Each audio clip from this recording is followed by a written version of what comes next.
All right, wife. New recording. Chapter 14 is titled Wolf Brother. Ooh, wife likes the sound of that title. So, Ingtar is like, where the fuck did Rand, Hurin, and Loyal go?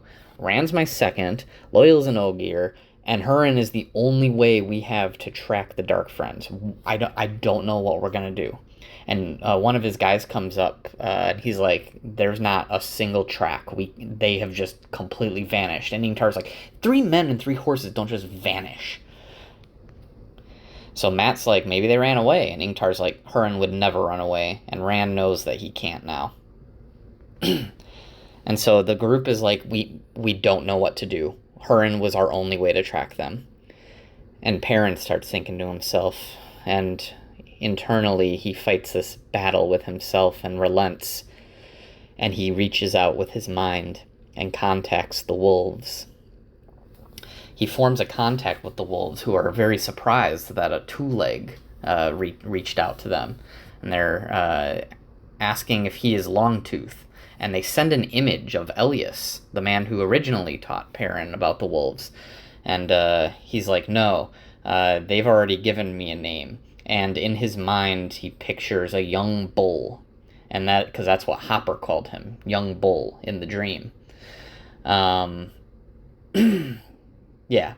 And so he's like, I wish I didn't remember how I earned this name, because Hopper gave it to him in book one when he was being a little overeager and such. And while they're having this conversation, it's not with words so much as it is with images and feelings, right? Wolves communicate a very different way, and they're sending these pictures that Perrin's mind is interpreting. And so Perrin, understanding this, sends the smells of Rand, Hurin, and Loyal to the wolves. And the wolves smell, and they're like, they have not left. And they're like, well, shit. Because the wolves would have smelled their trails going.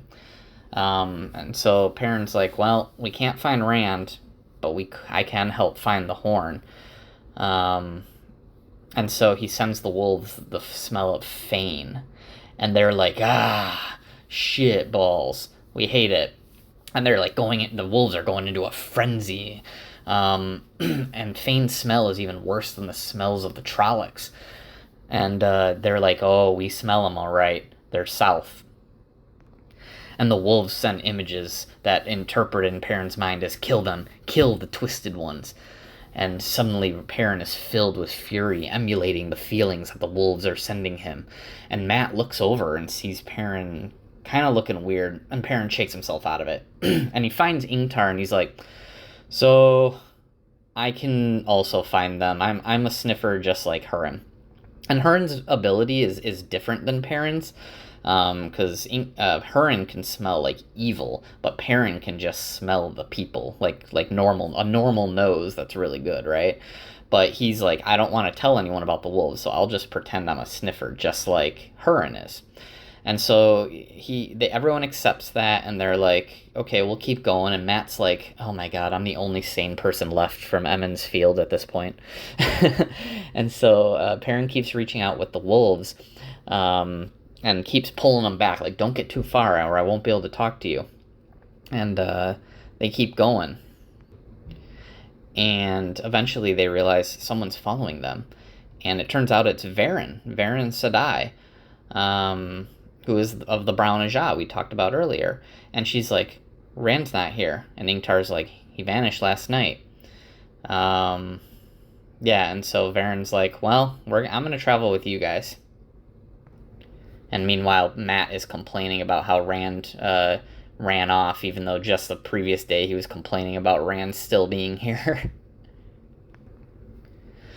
And so chapter 15 is titled Kinslayer. So it goes back to Rand, and they're walking or riding their horses through the land that looks charred, like someone like someone took a giant paintbrush made of fire and just brushed across the land, and everything looks dead, and like the clouds are too straight to be natural and stuff like that, and just everything about this place is unsettling slightly. At one point, Loyal walks over to a tree and starts to sing to it. And Loyal talks about how he's one of the very few Ogier who have the ability to sing to the trees, which makes wood sung from trees even more rare. And it sounds like a beautiful song. And Rand has this kind of sense of familiarity, like he should know it. But as Loyal finishes the song, the wood breaks apart and he's holding a staff in his hand. And it honestly, you could kind of think of it like if you remember Speaker for the Dead and the Piggies, and they were like beating on it and it made wood from the tree fathers kind of thing. It's kind of like that, except with singing. Like he sang it into a shape that he needed. Anyway, they stop to camp for the night, and Rand takes the watch, first watch, to make sure there's no enemies sneaking up on him in the night. And as as the night progresses, he sees Baalzamon with eyes of fire, right?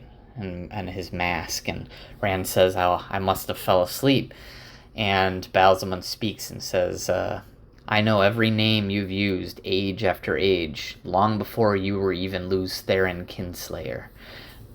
We've been tied together since the first moment of the pattern. And we're tied together as surely as two sides of the same coin." And Rand's like, "This isn't true. You're the name Father of Lies suits you well, Baalzamon." And Baalzamon speaks up, saying that he and Rand have fought battles since the creation of time itself, but if Rand dies, it will finally be finished. The wheel of time will be broken, whatever Rand does. And says, "Serve the Dark One." And Rand refuses. He says, "I deny you. I deny your power." And Baalzamon is like, "But you'll have immortality, and we can shelter you from the madness of Sidon. The power can be yours, and you can live forever." And Rand refuses once again. Rand, holding his sword, clings to the void and tries to grasp Sidon. His sword glows as if it is red hot, just drawn from a forge. And the fire is suddenly gone. And Baalzamon is as well. And Rand again says, "I must have imagined this." But pain sears through Rand's hand. And he finds that his hand has a brand on the palm, the mark of the heron. So it imprinted from his sword, basically. And he wraps something around his hand, thinking, "I don't want anyone to see this. And I don't want to do what Baalzamon wants, and I sure as hell don't want to do what Moraine and the Amyrlin seat want me to do." And the night continues. Chapter 16, then, is titled, "In the Mirror of Darkness." So in the morning, Loyal notices the heron mark on Rand's hand when he unwraps it for a minute, but he doesn't recognize what it is. He just sees Rand got injured, and Rand's like, "I'm fine. Don't worry about it." And as they keep going, they come across this giant column, and they're like, "That looks like the column that Arthur Hawkwing made when he won in the Trolloc Wars many years ago, but this was torn down like ages ago." And then Rand sees in the sky, it looks like it's Hawkwing's pet hawk. But as they get closer, they see something's wrong with this. The hawk isn't a hawk, it's a raven. And the monument appears to be one for Trollocs. And Loyal explains, because this is a shadow of the real world, in this world it seems the Trollocs won, and they are celebrating their victory over Arthur Hawkwing hundreds of years ago. And while they're pondering the possibilities of this and the implications, Hurin looks in the distance and thinks he spots somebody, a woman. And a scream is suddenly heard, but from a different direction than the woman. And Rand goes towards the scream and finds still, even though it was another direction, a woman cornered by some creature. This creature is like hundreds of pounds, the size of a bear. But it's sort of like a three-eyed frog bear. if that makes sense. Like the face of a frog, but with 3 eyes, but as large as a bear. Rand quickly shoots an arrow at the beast, but it doesn't seem to do anything to its hide, which is too thick for the arrow. And Rand then embraces the void and shoots an arrow straight into the beast's eye, killing it. The woman rides over to Rand, and Rand immediately notices this might be the most beautiful woman he's ever seen in his entire life. She calls him a lord and refers to Loial and Hurin as his retainers, like his servants. And Rand starts stuttering, and he's like, "A man who will not die to save a woman's no man."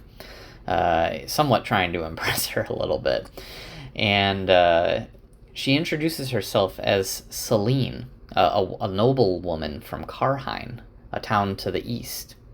And she says, "I don't know how I got here. I don't know what happened. Can I follow you?" And they're like, "Well, we're after Dark Friends and Trollocs." And she's like, "Well, I don't really have an alternative still." And so they ride on, now a party of 4. Eventually, Selene kind of soothes his Rand's injury when she notices it, and just idly talks to him, talking about greatness. Like, some men choose to seek greatness, others are forced to it. And she asks Rand which one will he be, since they admitted they're looking for the Horn of Valir, and she wonders, when you sound the horn, Rand, well, that will give you power. What will you do with it? And Rand's like, she kind of talks like Moraine, and she's like, "Are you an Aes Sedai?" And she's like, "No, I'm not offended by that, but I'm definitely no Aes Sedai." So anyway, they ride on, and they start wondering how long they traveled, and it seems like they've covered 100 leagues in less than 3 days. And I know you don't really have too much of a concept of distance, but they traveled way further than they should be able to in a much shorter amount of time.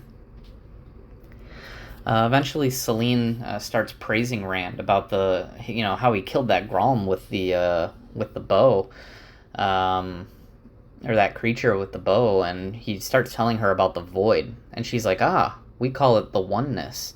There are uses for it you'd never suspect. And then Rand starts wondering, okay, how does she know this? How does she know about the portal stones? And Selene is like, well, I know the one that I came in on. Follow me to that, and we can leave here, hopefully. And Rand's like, go, if you want to leave, go do it yourself. We can't be distracted from what we're trying to do. But Selene's like, I don't know how to use it. I don't have an option. And so she stays. And then they hear a noise, sort of like a noise. And it's the sound of the Gralm, those creatures. And now there's a pack of them, and they have the group's scent. Chapter 17 is titled Choices. So Rand realizes a few things. He's like, okay, we know that stone we were sleeping towards is something called a portal stone that Aes Sedai used to use to travel thousands of years ago. And more relevant, or more pressing rather, we know Gralm are hunting us. And Selene says, Gralm don't give up, ever. And so Rand leads them. Rand is confident he can kill 5 of them, and he leads them into a hill, and he embraces the void, and he starts shooting his arrows, and shoots one in the eye, and another, and another, and another, and another, until the 5 Gralm are dead. But then they hear barking. Again, more Gralm are coming, and he realizes we cannot kill this many. And so Selene says again, we have to find the portal stone so that we can leave. And Rand relents. Lead us to the stone. And Rand, still embracing the void, feels in his mind a light, and he reaches towards it. And he realizes he felt alive when he reached towards this light and had it in his mind's hand. And while he's reaching for saidin through the void, the colors become sharper, and all his senses seem greater, and he realizes he wanted to go back into the void, almost like it was addicting. But they soon find the portal stone, and the group gathers very tightly around the stone, and Rand seeks the void again, and he manages this to grasp Sidon, and he channels it into the portal stone, and suddenly the four of them seem to be in the real world again. And Rand thinks to himself, I want to keep holding this power. It feels so good. But he lets it go, filled with regret about it, though. And Selene is like, that was remarkable, transporting 4 people and horses. That's crazy. But Rand doesn't really understand it. He doesn't really get how he did it. And Selene is like, I'll keep this a secret. Don't worry if you're trying to be sneaky or something. But in Rand's head, he's just like, I don't even know how I did it or what I did, you know? And so the group being in the real world, Hurin sniffs and finds he has lost the scent of Fain and the Trollocs now. But Selene calms them down and says, some events have a shadow of a reflection that happen even before the event occurs in the world. And we haven't been tracking where the Trollocs have been. We were tracking where they are going to be. So they were somewhat in a, alternate reality, but sort of looking at the future. And so Rand's like, I need to send you back to Karheim now. And she's like, I'll be fine. I want to stay with you. And Rand, just captivated by her beauty, is like, all right, for now. And she's like, remember, Rand, think of when we get the horn, think of the power that you'll be able to have. And he's like, I don't want to be a legend or anything. I just want to live my life. And she like kind of pouts at that. And so they settle down for the night, and Hurin's like, I'm never going to sleep again without looking to see what stones are nearby. And they plan to find where they left the trail of the Dark Friends, wait for Fang or Ingtar to show up. And while he's doing this, Rand is thinking to himself, I wish Perrin were here. He'd know how to handle a beautiful lady like this. Chapter 18 is titled, To the White Tower. So Egwene and Nynaeve are getting to the White Tower, and the Amyrlin comes to give them their lesson for the day on their training. And Egwene is like, yeah, let's go, I'm going to learn stuff. And Nynaeve is just like feeling really seasick, right? And so she's like, I want to go to the deck for the lesson, but I can't, so I'm going to stay down here, which is kind of funny. And Nynaeve eventually speaks up. She's like, I don't understand the value of any of this anyway. I would rather use a sword than channel with the one power. And Amyrlin channels the power of air and creates a sword out of air just to prove channeling can even do that more efficiently than steel. And she encounters Nynaeve basically complaining, being like, Nynaeve is like, it's always simple tasks that we have to do, though. Light the candle, Nynaeve. Put it out. Light it again. And the Amyrlin's like, you want something... you can't channel for shit unless you're angry anyway, so you need to do the simple things. Stop complaining to me. 2, you want to see something more interesting? Fine.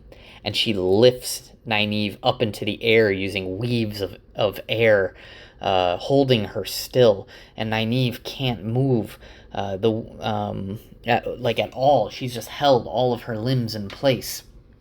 And then Nynaeve, she's able to see these weaves of air and copies them to bind the Amyrlin as well. But then Nynaeve suddenly loses power and can't reach the source, the true power, the one power anymore. The Amyrlin cut her off from the one power, thus teaching them another Aes Sedai can stop one from touching the source. And so their lesson continues, and Egwene, by the end of this, is happy because she realizes she can even produce, she can reliably channel at this point. She can produce a flame that'll dance between her fingertips as she moves. But Nynaeve couldn't get angry again, so she couldn't channel again. But eventually the time ends and they are off the ship, and they have arrived at the White Tower. And a woman named Shiriam Sedai, who introduces herself as the Mistress of Novices, meets them. And she explains that the White Tower here was built by Ogier. Some even say it's their best work ever.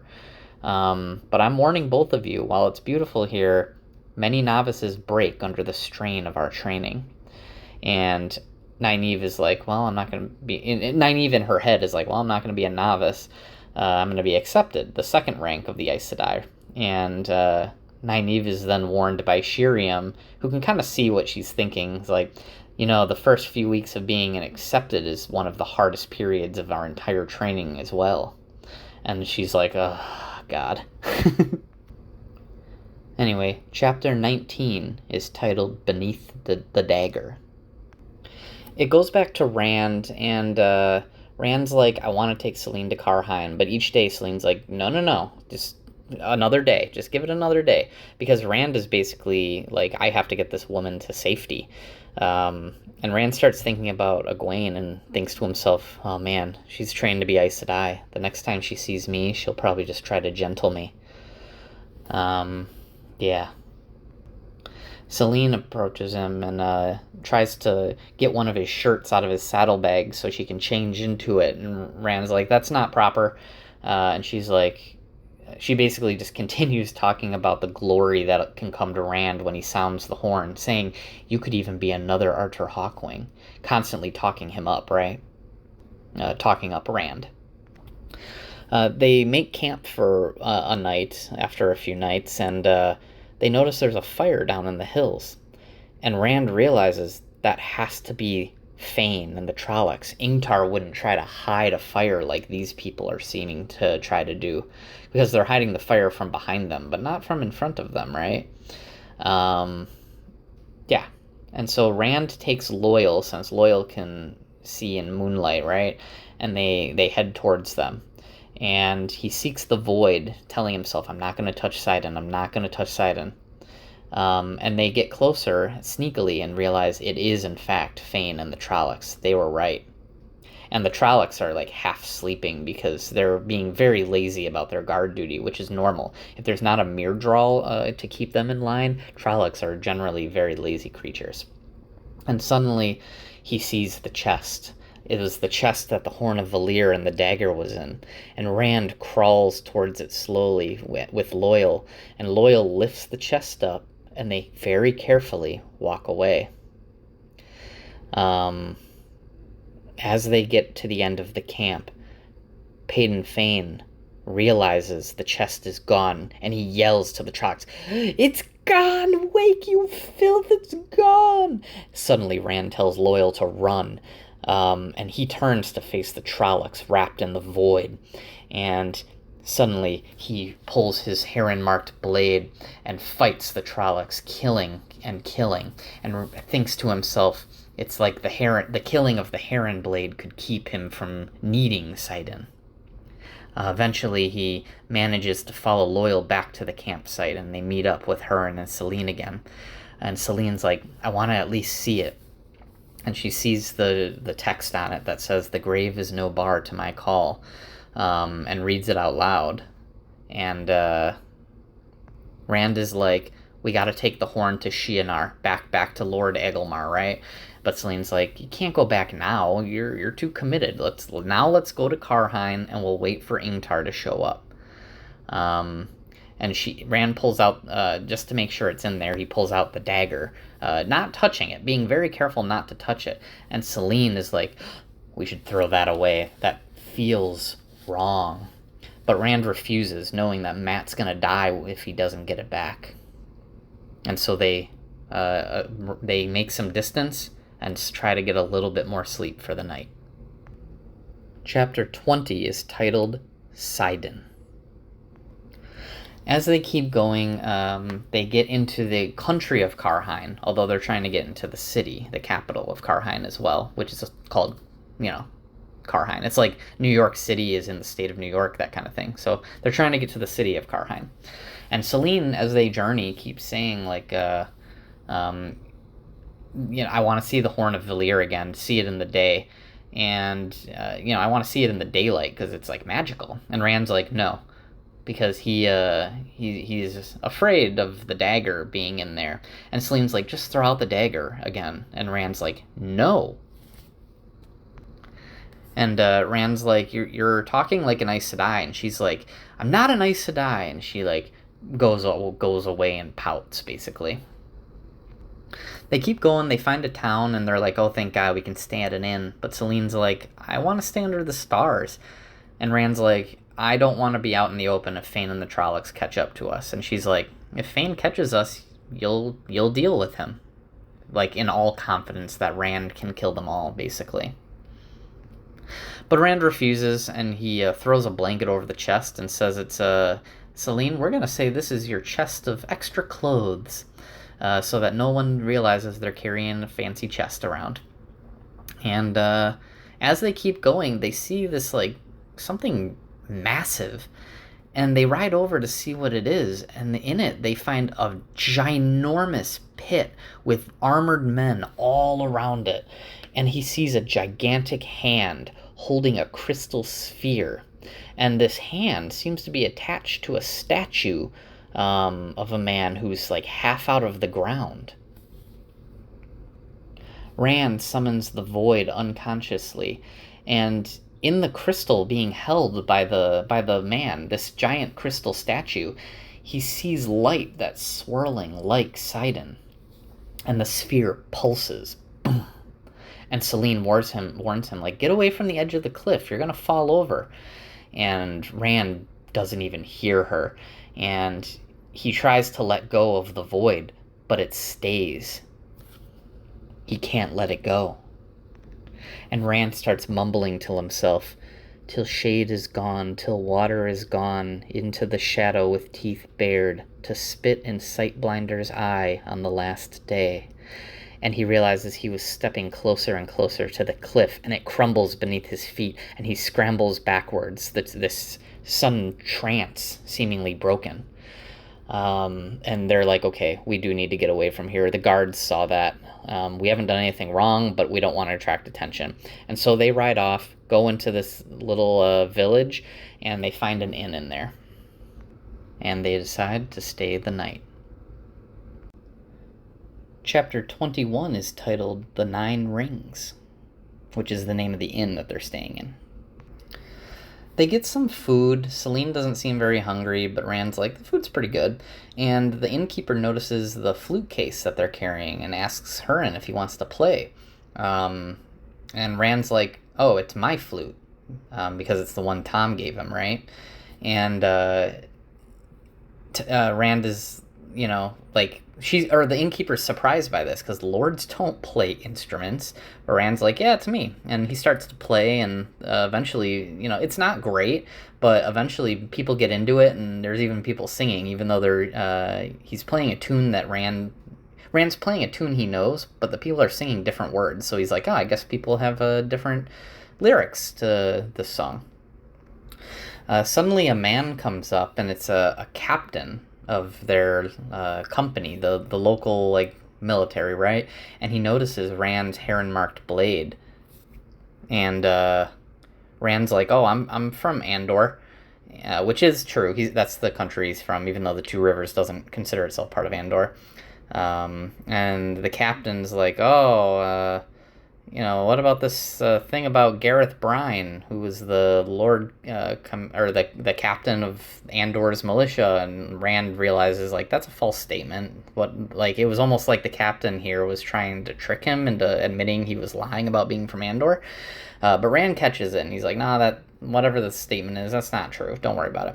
And Rand's like, hey, by the way, what's up with the giant crystal sphere thing that we saw on the way in? The captain's like, oh, that's a statue from the Age of Legends. We're excavating it because the king told us to. And Rand's like, oh, okay.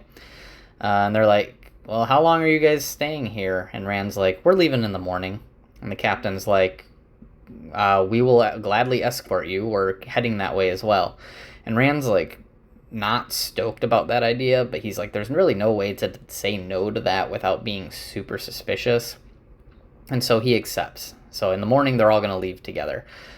Celine also asked the innkeeper for her own room, and she went off on her own while they're having this conversation. Yeah. And so the captain goes to bed, and Rand's like, we probably should too. And the innkeeper's like, oh, I'll get you a room, and I'll get your people a room. And Rand's like, no, I'm sharing a room with Loial and Hurin. And she's like, oh, having trouble with your lady, huh? Well, things will certainly be better in the morning, don't you worry. And Rand's like, what? And doesn't even correct her before she walks away. So the next morning comes, but Celine seems to be gone. She left Rand a note saying there's too many people and she'll find him in Karheim. As they leave the inn, 50 Karheim soldiers are there, ready for the trip. And the captain's like, the woman left already? And they're like, yeah, she left. And Hurin whispers in Rand's ear that the captain had the inn watched all night and didn't see her leave. But there's nothing to be done about it, and so they continue on to Karheim. Chapter 22 is titled Watchers. We go to Moraine, who is sitting at a book full of scrolls and stuff in the house of two other Aes Sedai who live together, and she's trying her best to come up with information about Rand and the dragon. But she's getting increasingly frustrated as she can't figure out what she wants to figure out. And Lan comes up, sensing her frustration, and starts to talk to her. And they actually have a conversation about how they first met. Many years ago, they approached each other, not knowing each other, and it actually was Moraine that was following Lan, and Lan noticed her and threw her into a pond, and so she retaliated by using the one power to throw him in the pond. But while they talk about that and how it led to Lan being bonded to her, she asks him if his bond is chafing at this time. And Moraine admits, I have made arrangements. If I die, your bond will pass to another Aes Sedai, Myril, of the Green Ajah, because the Greens can have multiple warders. You will feel, if I die, a compulsion to go seek her. You will know where she is and follow that until you find her, and you will listen and do what she says. And Lan is kind of furious at this. It's the first time Moraine has ever used the power of the bond to force Lan to do anything, and he accuses her of treating him like a pet or a package that can be handed over whenever it's inconvenient to deal with him. But Moraine just says, I can hand you over to any sister I want, and there's nothing you can do about it. And she's like, so now knowing this, does the bond chafe? And Lan is even more upset and saying, is this a test to see if I'm loyal to you or not? And Moraine says, this is not a test, but I wonder truly where your loyalties lie. And Lan realizes she's talking about Nynaeve. Moraine quickly switches conversation. Why did you tell Rand how to behave towards the Amyrlin? And Lan's like, I don't know, it seemed right. Maybe it's because he's ta'veren. Anyway, Moraine dismisses Lan, tells him, leave me be, even though he's angry, and he listens, because he is still her warder. And she starts thinking about Nynaeve, and how Nynaeve is now starting to shift Lan's loyalties. One of the other Aes Sedai who own the place, Vandene, comes in, and Moraine starts asking her some questions, and she's a very learned person and has this library. You might as well poke her for information if she's read it, right? And so, Moraine's asking, like, have you ever heard of a connection between the Dragon Reborn and the Horn of Valir, other than the fact that the horn has to be found prior to the last battle occurring? And Vandene's like, no, I don't think so. And then she's like, What about a link between the Dragon Reborn and Toman Head, which is the place that Fane told Rand to meet, right? And Vandene is like, depends on who you ask. My sister and I have differing opinions. And Vandene starts to talk about how she thinks the Dragon Reborn will appear in Toman Head, based on this kind of wonky translation of the old tongue, their old language. But her sister disagrees, so there's really nothing substantial there. Moiraine then goes for a walk and hears someone behind her, and it's a Drakkar, one of the sort of vampiric creatures that fly through the air, right? Imagine a vampire, but like more bat than man kind of thing. That's how I've always pictured them. And it cries and wakes up the village, and Moiraine, being attacked, can't reach Saidar. She's defenseless against it, and suddenly Lan and one of the other warders show up and kill the creature with their swords, but its death cry wakes everyone else up.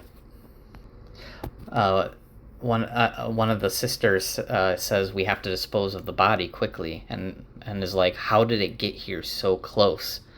And Moiraine realizes a black Ajah must have been involved if it could hide this Drakkar's presence from me. Which means there is an Aes Sedai who is turned to the Dark One. And her and Lan decide we now must leave. The other thing I would mention is that when she's talking to Vandene, the verse in question is that the verse that I'm talking about where they aren't sure if it refers to Toman Head, it says, 5 ride forth and 4 shall return. And that's kind of one of the phrases that trip them up. Chapter 23 is titled The Testing. We find Nynaeve in a waiting room in like the very depths of the White Tower, waiting to take the test to become accepted. And she goes over what she was told about the test. In the room, there is a Ter Angriel, a remnant from the Age of Legends. A Ter Angriel, if you remember from before, there's 3 kinds of Angriel. There's an Angriel, just the word itself, which is a small object that amplifies a person's use of the one power. There's a Sa-Angriel, which massively increases the amount of the one power that can be drawn. And then there's Ter-Angriel, which are very specific objects that can only achieve a certain thing. Like they were designed for a specific function, and that's what they do. And so in the room that Nynaeve is going to, there's a giant Ter-Angriel shaped like 3 arches, even though these arches seem to be made of a single piece. Nynaeve is told she has to walk through 3 times and face your fears. You won't remember the real world, but each arch will give you something different. One walkthrough for what was, one for what is, and one for what will be. If you ever stop going between the 3, you will be put out of the tower forever. Nynaeve is then also told sometimes people don't come back. So you may lose your life doing this test. You are allowed to say no before the test, but once it begins, if you stop at any point, that is when you will be put out of the tower forever.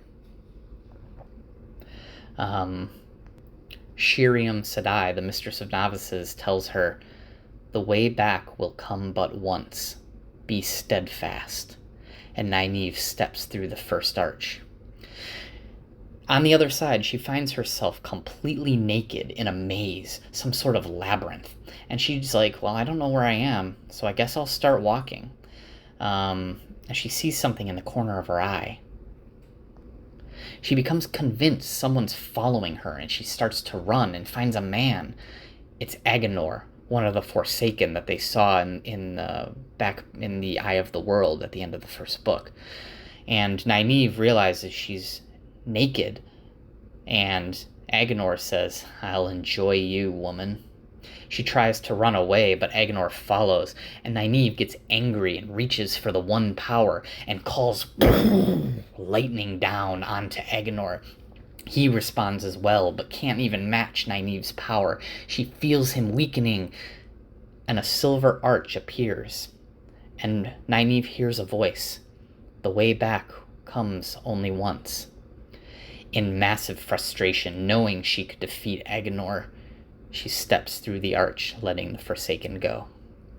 Suddenly, on the other side, memories crash into Nynaeve, and she remembers what she's doing. She remembers that she's taking the test of the Accepted. And Nynaeve asks, is what happened in there real? And Shiriam says, I can't answer that. And Nynaeve starts telling her, like, I channeled and fought, and Shiriam stops her. She's like, we don't talk about what happened in there. That is yours. But if you channeled, you should not do so. Most people don't even remember that they can channel inside the arches. And if you do it, there's no telling what could be unraveled. They might not be able to come back if you do it. And so Nynaeve accepts this and walks through the second arch and finds herself in the two rivers. And she heads off to the inn and finds Meryn Elvir, Egwene's mom. But she looks years older than what Nynaeve remembers. And the Meryn asks, did you bring Egwene back? And Nynaeve's like, I don't know where she is. I can't quite remember, but she's not with me. And they start talking. Ever since you left Nynaeve and stopped being the wisdom, Malena took over as the wisdom, and she's a bully. She poisons people to kill them if they don't listen, or drives people to suicide. And I think she murdered my husband. And the whole village is in fear. We need help. We don't know what to do. And Nynaeve starts walking towards where the new wisdom lives, furious. And the arch appears. And Nynaeve feels massively torn. I have to go through. The way will come but once. But Meryn is standing there begging Nynaeve, don't leave me. Don't leave us. Help us. We need you. And Nynaeve steps through the arch, choosing the tower. Nynaeve steps through, and on the other side is in full tears and demands to know if what she saw is real, but realizes no one knows. And Shiriam says, I'm sorry, but you should know the third time is the worst of all. And Nynaeve knows she has no choice but to go on. And so she steps through again, through the third arch. And she finds herself in Malkir, with Lan. Malkir being the land that Lan is from, right? That was overrun with the Blight. But something's not right. And Lan asks her, is everything well with the queen and our children? And Nynaeve, in tears, is like, I can't deal with this. I want to leave. And Lan, worried, is like, well, where do you want to go, my love? I will go with you anywhere you want. And Nynaeve sees the arch appear and starts walking towards it. And Lan follows her. Where are you going? Stay here with me. And she's very tempted. But she steps through the arch as Lan calls after her. Please don't leave. And Nynaeve falls through for the third time in tears and shouts, I hate all Aes Sedai. And Shiriam tells her that's a very common response for people that come out of the arches. And Nynaeve finds in her hand these two thorns dove through her palms. These were things that, some thorns that Nynaeve grasped inside the last arch. And Shiriam says, we tried to heal you just now, but the scars are staying. They should have worked, but we're not sure why. And Nynaeve notices the Amyrlin has come into the room. And the Amyrlin douses her with water to symbolize a new rebirth and says, you are now Nynaeve Almira, accepted of the White Tower. Chapter 14 is titled New Friends and Old Enemies. And it goes towards Egwene, actually. And Egwene is now in white robes, and she is the white robes of a novice in the White Tower. And she thinks to herself, this is not what I expected. Because before dawn even came, she's been doing chores, scrubbing dishes, doing laundry, sweeping floors, all kinds of tasks.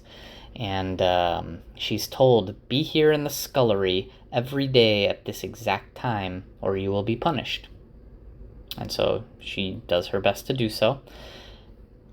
And she comes across this golden red-haired girl who has a decent amount of dignity and seems very proud of herself. And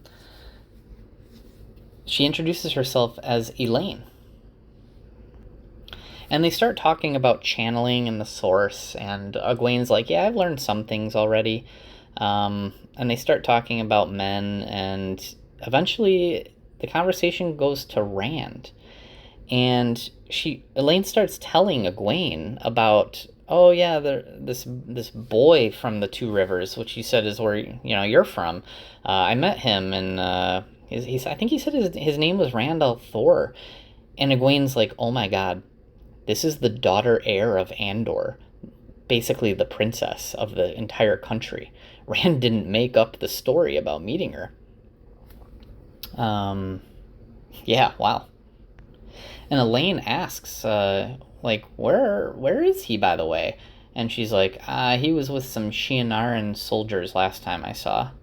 And Elaine's like, oh, okay. Well, yeah, my mother, the queen, she has an Aes Sedai advisor named Elaida, who's of the Red Ajah, and Elaida is very interested in him and is looking for him, so I just figured I'd ask.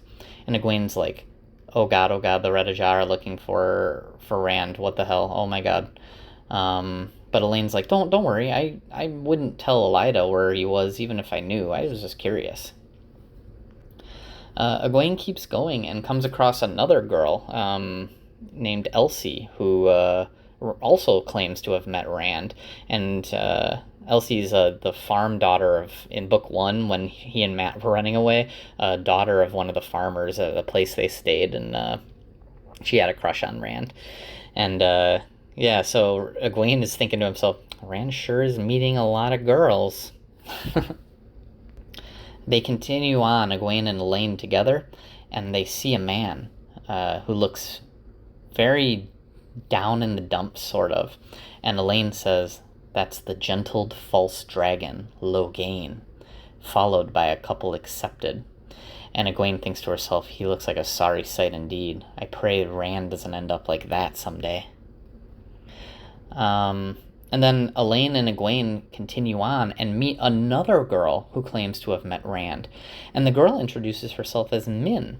And Min, if you recall, is a woman who, and as she mentions to Egwene, I was quote-unquote invited, basically forced to come to the White Tower so the Aes Sedai could study my talent. Yeah, I can see things above people's heads that tell the future. It's not the one power, but it really sucks. And she says, I see above you, Egwene, I see a large white flame, but I don't really know what that means. Suddenly, 2 men appear near them, and Elaine introduces them as her brothers, Gawain and Galad. It turns out they're training with warders while Elaine's studying the one power here.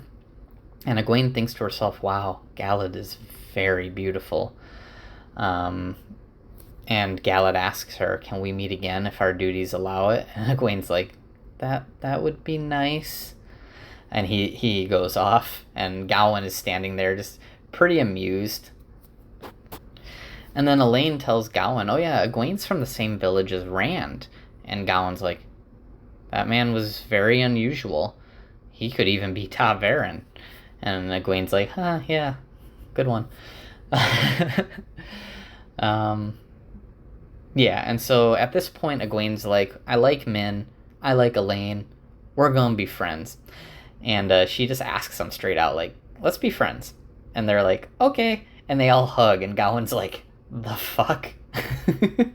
And Min says, I don't know what most of my viewings mean, but I can tell somehow we're tied to each other in some way.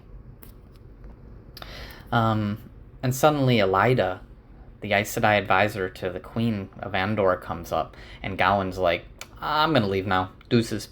And he walks off. And Elaine tries to introduce Egwene to Elaida, but Elaida's like, we're not at your mother's right now. You are in the White Tower and you are a novice. You will not speak unless spoken to. And she tells Egwene, like, leave. And then tells Elaine, go see Shiriam tell her you are to be punished for speaking out of turn. And then she has Min alone.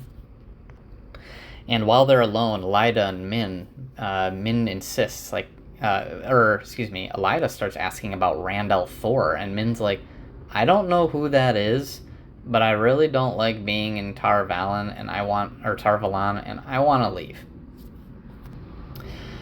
And then Min is thinking to herself, I see things above Elaine's head too, but she doesn't tell Elaida this. She's just thinking to herself. She's like, I saw something I didn't say. Elaine is going to share her husband with 2 other women. That's scandalous for a queen to do that. Elaine is also connected to the Rose Crown of Andor, and above Elaine she also sees a severed hand, but not Elaine's severed hand. So Min doesn't really know what any of this means, except for apparently Elaine will share her husband with 2 other women, which is quite scandalous. And I think that'll do it for this one, my love.